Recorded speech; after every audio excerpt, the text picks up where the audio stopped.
What is up, my yappers? We're back. Ignore the sounds that are going on up there. That's the highway. And also ignore that it sounds like I'm out of breath, because I am. It's really hot outside today. Much hotter than I expected. And I have to climb up a hill to get to the spot that I want to go today. So, kind of dreading that a little bit, but it'll be fun. It's fine. And I got a few stories. Now, also apologies if I look backwards every once in a while, because I'm gonna be worried that there's a train coming, because the trains go in the direction I'm moving currently, and they're fast. So, believe it or not, you can actually get snuck up on by a train. But we'll be all right now. Turning off the highway. That's not the highway, that's the railroad. Anyways, some shade.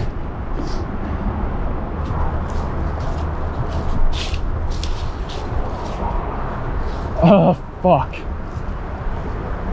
Okay. Now, I'm gonna cut and catch my breath, but yeah, I'll be back.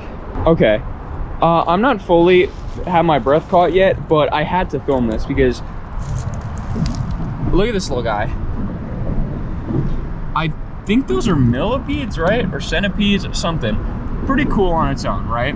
I love these guys. They're a little freaky, but I love them. But here's the wild thing. On my way here, is that a whole... I think that's a baby one down there too. What is happening? Are these fuckers like invasive? I saw 2 of them separate times while I was biking here. So that's 4 today, within like 10 minutes. This is like the lanternfly shit all over again, seriously. But yeah, I realize I forgot to put in my nose spray for my allergies today. So things are gonna be bad. I realize that's why I can't breathe today, because my nose, I'm very congested as allergies work. Anyone else with allergies, you'll understand the pain. But you know, what are you gonna do?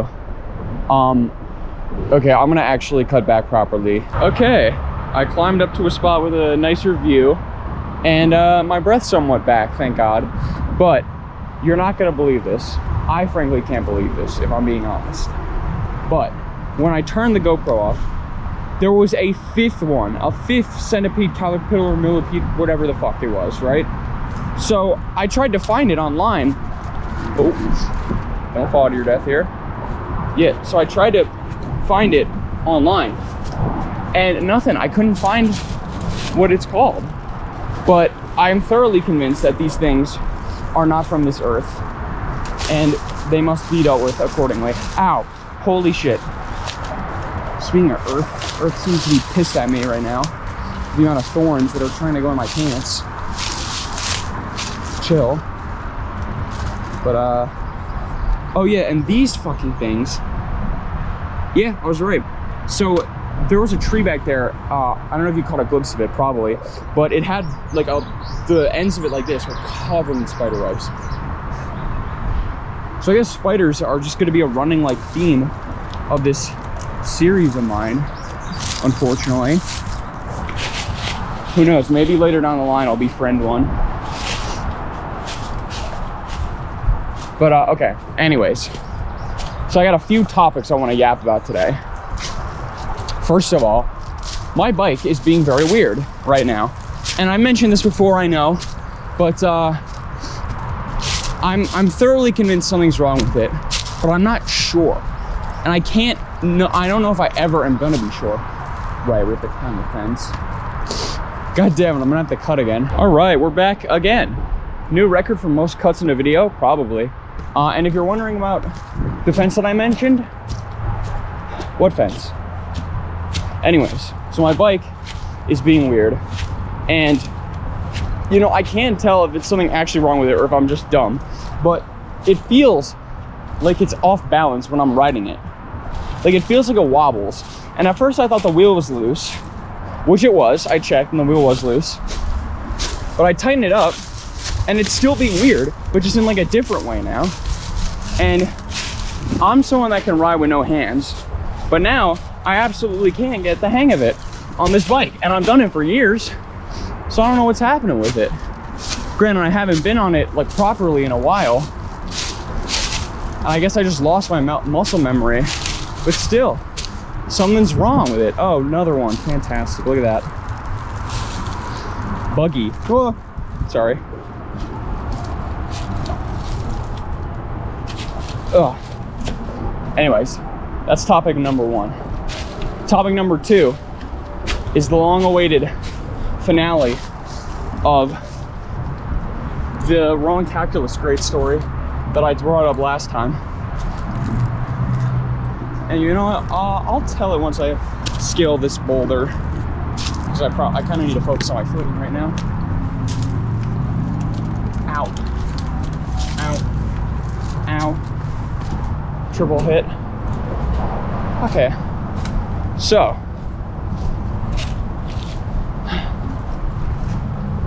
When we last left off, I believe was when I emailed the professor and she said she'd take a look at my exam on Thursday. And by the way, I filmed that on May 1st. Today is May 8th. Finals are all done. It's summertime, baby. I'm feeling free, I'm feeling relaxed. Everything's great. Passed all my tests, I think. Shit's popping off. But anyways, a little spoiler there, I guess. But, so I go in on Thursday and the awaited moment shows up. My class is like 2 hours long, so I'm dreading this the entire time class is going on, because we're also studying for the final that day. And so I bring it up to her, and my professor was actually very nice about it.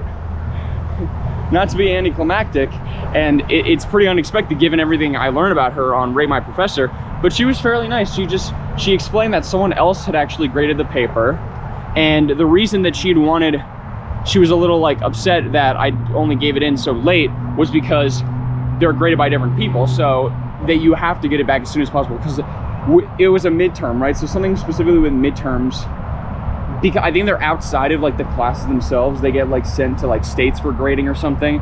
You can't really redo grades very easily. But either way, she didn't give me all the credit I felt I deserved, but it was no longer a 57, thank God. And I did end up passing that class. Although, funnily enough, my other math class that I was taking, discrete math, the final exam, it was also graded wrong by an entirely separate professor. Although she's like the nicest one of my professors I had this semester. So I didn't even realize it was graded wrong. I got a 79 on it at first. And I was like, hey, can you show me what I got wrong on the test? Because I'm just curious, because she only put the scores in. And then she emailed me back and she was like, oh, I accidentally didn't give you 10 points for it. So I ended up, yeah, it was like a nice little happy surprise. But yeah, that's that story. And I'll save my final topic for when we actually get to the spot. But if you'll forgive me, I have to check the map for a second, because I'm not actually fully familiar with how to get to this area. It's a little tough. Okay. That away.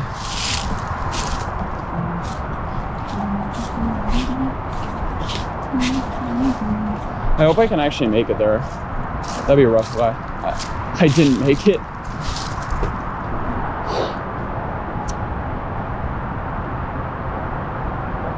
Huh. You know, I think I'm gonna just try and keep going for elevation. More elevation is never a bad thing. Because, you know, then you can see more. And I also don't. Cactus? What the fuck is happening today? Am I stupid, or are these cacti? What is happening? I swear to God, I like teleported to some different area of the world. This is not the kind of plants that grow where I'm from.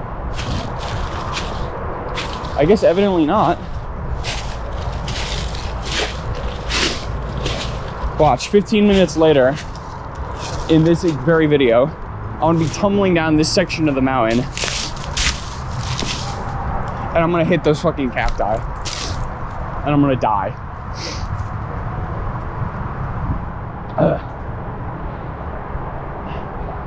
Man, this is a real uphill battle. Am I right, gamers? See, the best part of filming this on video is I can just imagine that everyone that heard that is just laughing right now. But in reality, I have no idea whether you found that funny or not.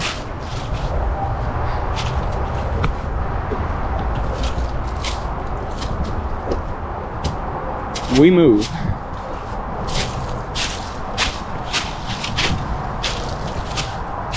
Now, oh, you know what could be fun? In the comments, give me an over-under on how long you think this video is gonna be. Well, I guess I'll know already, and I guess you'll know already. That's actually a bad idea. Scratch that. You know what, speaking of scratch that, I think I'm gonna cut till I get to the top because I've run out of things to talk about and I'm saving my last thing for when I get to the actual top. And that way I can focus fully on finding it there. So I'll be back by. Guys, I believe we're almost there. And I was really overcomplicating everything. It's actually quite easy. I went up the wrong hill though. Here we are. Now, okay, to be fair, I've been here 3 times before, and 2 of them were at night. And the one where it wasn't night was the first time. So, I don't know this place very well, but I fucking did it, so who cares? Oh, and this is new. They added a fence. That's pretty cool, actually. Or maybe it wasn't new. I don't remember this fence.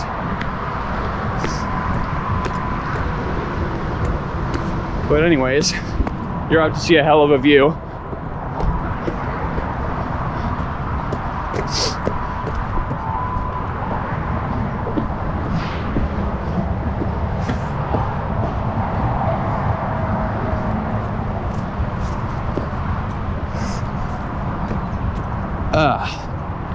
Here we are.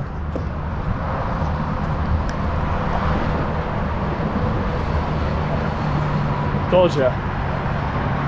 It's pretty nice up here. And you know that classic goof where people are like, oh, this place is beautiful. You know what would look great over here? A Walmart.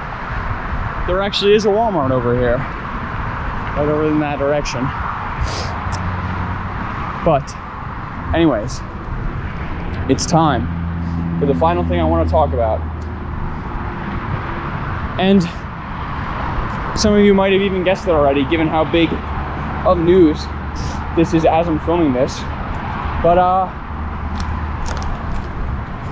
Drake versus Kendrick Lamar. Pretty crazy battle, if I do say so myself, you know? As you guys know, I'm a big fan of music and hip-hop, so these last few days have been crazy, paying attention to everything that's been happening with those two. But I don't know, I just wanted to get my take on it because now that it's officially kind of over, I guess not officially, but it's pretty much over. I don't know what Drake can do in this scenario anymore. But yeah, I think Kendrick won. Hot take, I know.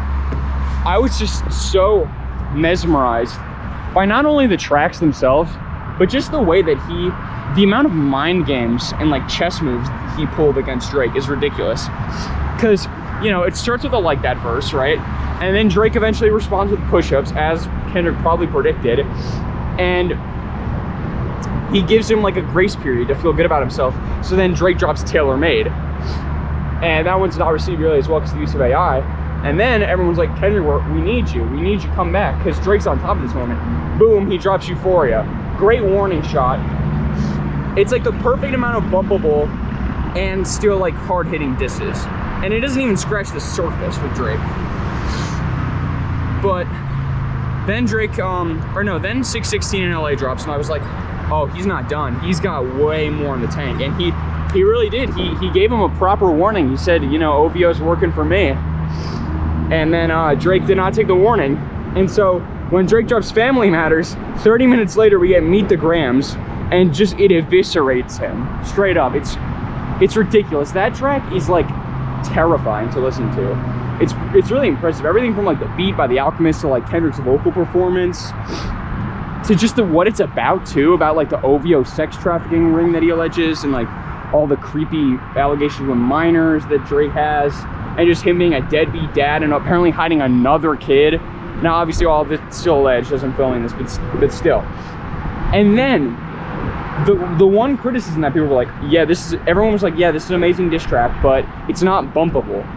And then my guy drops Not Like Us, and that honestly might be my favorite move of this whole thing, because it's like, it's not as like dark and brutal, but the disses in it are still the same as in Meet the Grams, where he's like, yeah, you're a pedophile, certified lover boy, certified pedophile. And then the A minor line, oh my god. But the thing is, it's like a West Coast club banger. So that's how I knew this man hates Drake, because he made a track dissing him that people are gonna be bumping for like years. This is gonna be, it's a Kendrick Lamar hit. Like, this is gonna be part of Drake's legacy forever now.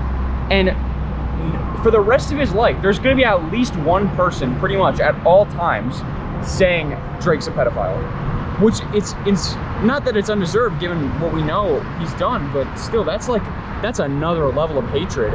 And then, you know, Drake obviously, he kind of buried himself with the Heart Part 6, where he was like, I'm too famous to be having sex with young girls. I promise if I was doing that, I'd already be arrested, as if being famous almost makes it more likely to do stuff like that because you can get away with it because you're famous. It's just horrible offense. And then he likens the track Mother I Sober by Kendrick to where Kendrick, not only does he get the track wrong, he says that Kendrick in that song says that he was molested as a kid, but in Mother I Sober, Kendrick makes it explicitly clear that he wasn't. But not only that, he used that to say, oh, the only reason you're coming at me with this Epstein angle is because you experienced trauma as a child, which is just so like disgusting to actual victims of sexual assault. And not to mention that it's just not true. So he just didn't do his homework. It's frankly embarrassing. And then the whole thing he alleges, sorry, my nose. The whole thing he alleges with, oh, we fed you the information. I don't buy that shit for one bit. Why would you feed him information about you being weird with when the sex trafficking ring thing, the daughter stuff? Like, why would, like, that's such a stupid idea in a diss battle, because, and unless you have irrefutable evidence that you fed the information to him, because then it's a real gotcha, but he didn't prove it that he did. He just said that he did, and because it's believable, people believe it, and people don't believe what Drake's saying. It's crazy. But yeah, those are my thoughts on the Drake Kendrick thing. Kendrick won. It's an honor to be living through this part of hip hop history. Truly, it's incredible. But yeah, I got a massive snot rocket coming down, so I think I'm gonna end it here. Take care, everybody.